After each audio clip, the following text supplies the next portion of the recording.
Please turn in your Bibles to Genesis chapter 24. Ladies, happy Mother's Day. Happy Mother's Day.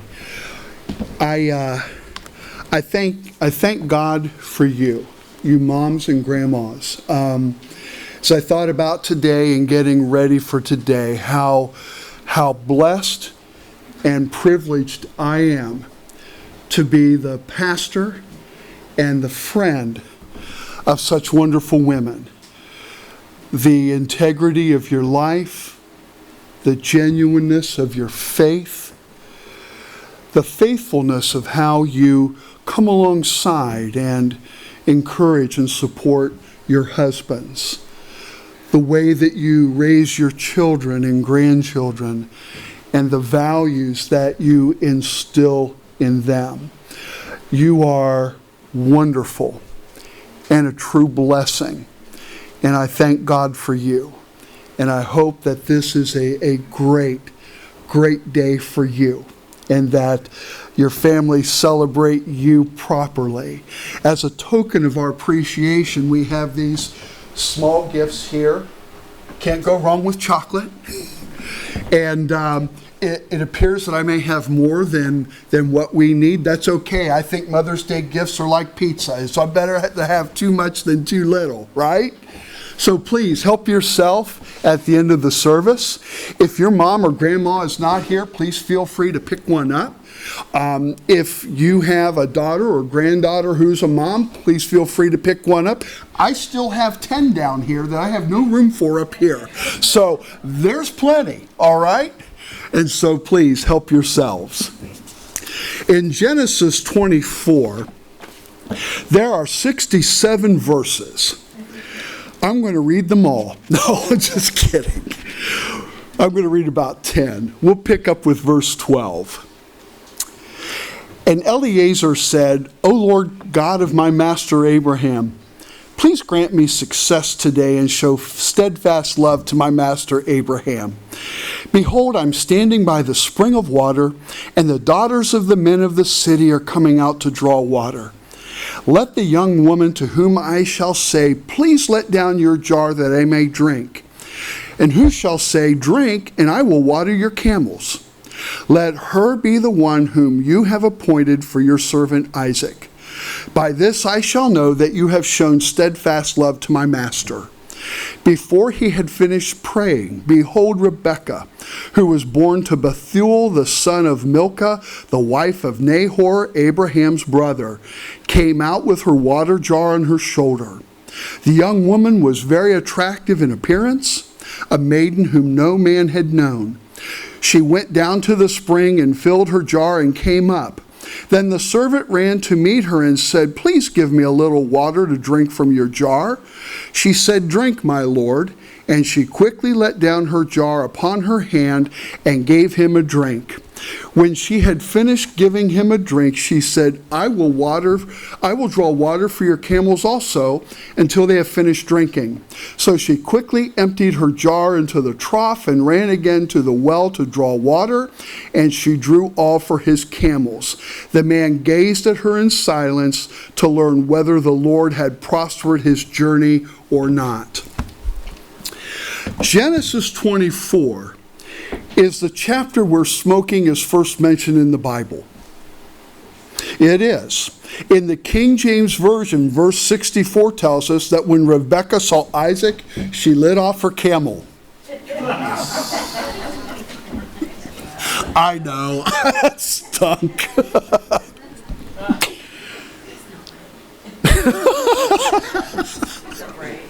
No, it's not right. I have never claimed to be right. Never.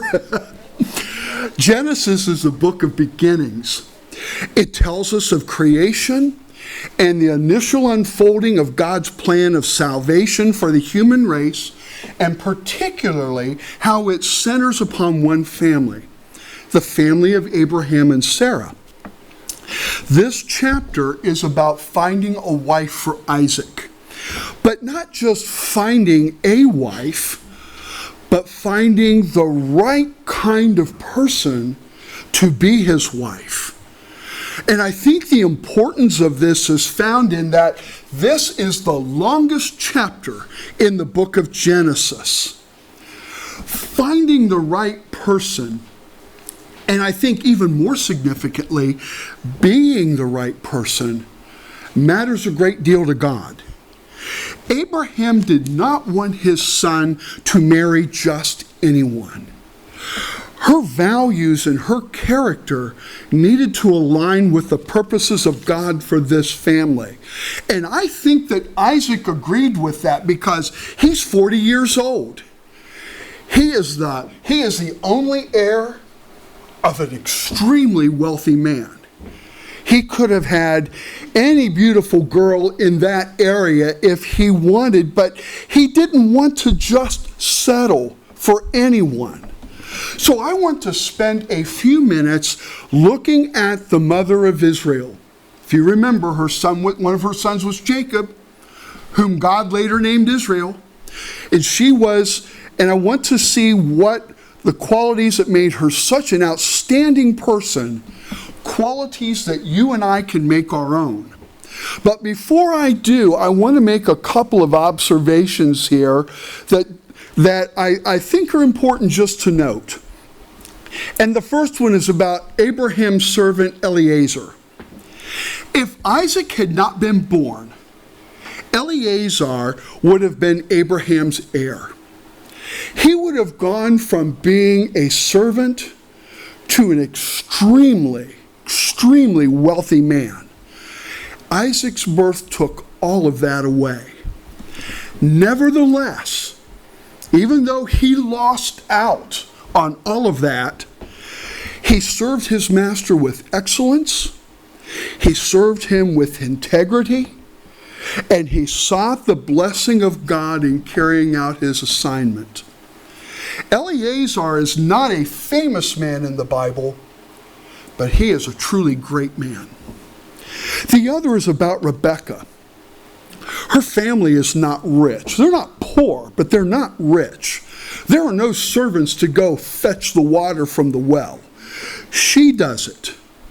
And what appeared to be just another ordinary day in the life of this ordinary young woman became a day of an extraordinary blessing because someone's prayer and God's purpose came into alignment and fused together. And this ordinary person became the mother of a nation. Even though it did not occur in her lifetime, it still happened. Remember, some of the blessings and promises that God has made to us will not be fulfilled this side of eternity. They await us on the other side. But it happened. Hear me this morning. You are a part of this church family. And if I were a betting man, I would bet you a hot fudge sundae, which Tracy won't let me eat, that because you are here, someone is praying for you. So never discount your life. You never know what a day may bring when those prayers and God's purpose for you align and fuse together. Now let's look at the mother of Israel. 4 things I see about this woman that I think are truly great and a great example for us to emulate. First of all is integrity. Integrity. Verse 16 makes a point to let us know she was a virgin. She's not part of a hookup culture. Sexual experience is to be part of a mutual knowing of 2 persons, a biological male and a biological female, whose lives are spent together in an ongoing discovery of what constitutes their personality and uniqueness, and it is framed within the context and commitment of marriage. She understood the place and the value of chastity. She respected herself, and she held firm here. And I would just say, if this is an area of integrity that is an area of stumbling, I am glad that God is a God of forgiveness. He is a God of another chance. And He is the God of a new beginning. The second thing that I see here is generosity. When Eleazar asked for a drink, notice how she responded. She did not ignore his camels, and she didn't ask if he would like for her to water his camels. She said she'd water his camels just as he prayed, and she did it. Consider this. There are 10 camels here, each of which can drink about 25 gallons of water. Now it says that she had a pitcher she carried down on her shoulder. Hopefully there was a bucket there, because you didn't pump the water and have it come up. You had to haul it from the ground with a bucket. So if there is a 5-gallon bucket handy there at the well, it would take about 2 hours for her to water those camels. And she's drawing that water up from underground. That's hard work. That's a lot of time to take out of her schedule. She still has to take water back to the house. And we don't know, will one trip supply all the water they need for that evening, or are there going to be multiple trips? There are other household responsibilities that await her. To say that she inconvenienced herself would be an understatement. She traveled, as Jesus said in the Gospels, she went the extra mile. Her actions showed that she was saying with her attitude and her actions, I will do what you ask, and then I will do more, and I will do it with zest and with enthusiasm. It says that she ran to the well to fill that trough. Too many people today think, I will do the least expected of me and get the most I can out of it. Boy, we have seen that with this so-called quiet quitting since the pandemic. All around us are people who expect maximum payment for minimal effort. And yet, before we can walk a second mile, we still have to walk that first mile. It's easy for people to talk about the generous things that they will do someday. But I have found if people aren't generous today, they probably aren't going to be generous tomorrow. The question I think that comes to my mind all the time is, what you doing with what you got? Am I being a good steward of all that God has given me today? Not with just what I have in my wallet, but of my time, of my energy, of my love. What am I doing with that? We need to be giving of ourselves where we are right now. It was Rebekah's generosity that set her apart from all the other women who gathered at the well that evening.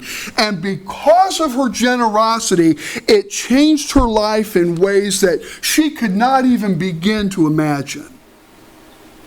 The third thing I see about Rebekah is goodness. Goodness. Goodness is part of the fruit of the Spirit. It is a hallmark of godly character. And it's a key component of Rebekah's personality. Those of you who are single, I want you to hear me carefully for a moment. Goodness should be the chief criteria for choosing a spouse. Too often, it's not.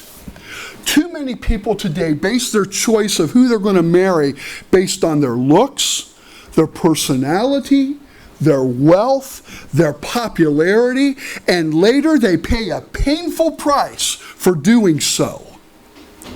Now, goodness in itself does not guarantee a successful marriage or successful friendship or successful business partnership, but it is the single most important ingredient.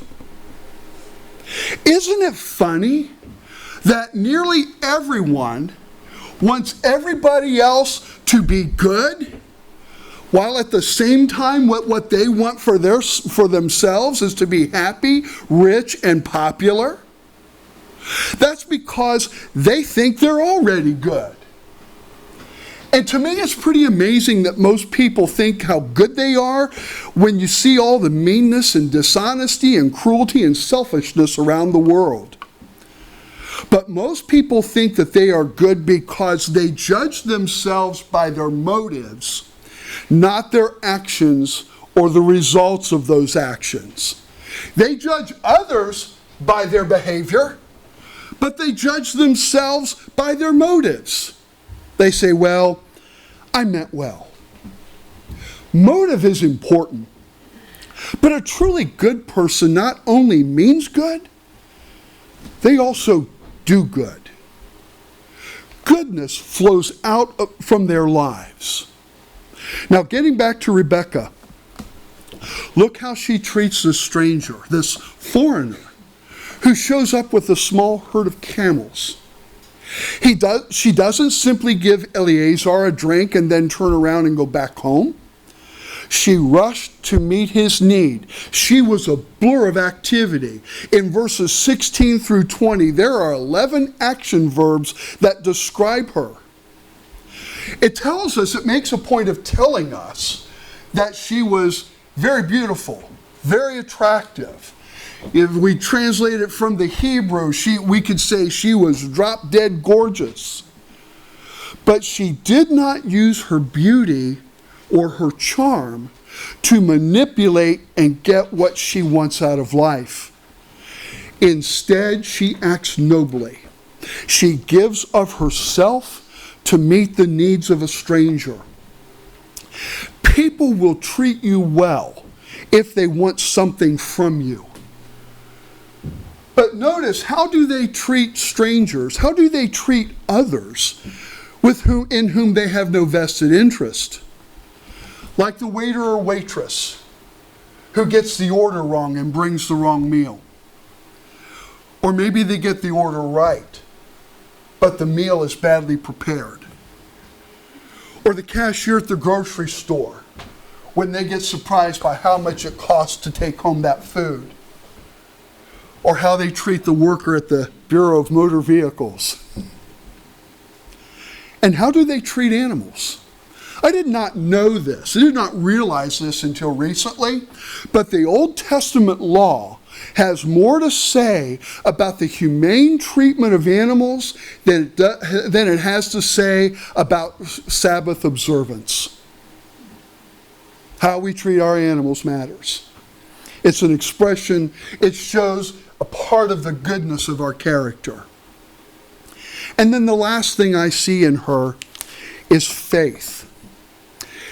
It's remarkable, really. This story is remarkable, considering the time in which Rebecca lived, that she was given a choice concerning her future. In that culture, her father Bethuel would determine. Or it seemed Bethuel must have been infirm in some way, because as we read this, it looks like her brother Laban is in charge. And it's remarkable that Laban didn't decide. In some ways, it's also pretty incredible that she says yes. I mean, she just met Eleazar. He could have been telling a tall tale. She may have heard about Bethuel. She might have heard about Abraham from her father Bethuel, but she never met Abraham. She never met Isaac. She doesn't know what they're like. I am sure the small display of wealth caught her attention, but given the rest of her other aspects of her character, I don't think that that's what persuaded her. I don't think that bedazzled her. When you read the interaction between Eleazar and Rebecca and her family, she obviously agreed with her brother Laban in verses 50 and 51, where he says, "The thing has come from the Lord. The Lord has spoken." She and they believed that God's hand was in this. So because of that, with very little idea of what awaits her, Rebecca submits to the purposes of God, and she embarks on a journey of faith. Integrity, generosity, goodness, faith. What a remarkable woman. No wonder God chose her to be the mother of Israel, the mother of a nation. This is a life that you and I need to emulate. Let's stand together.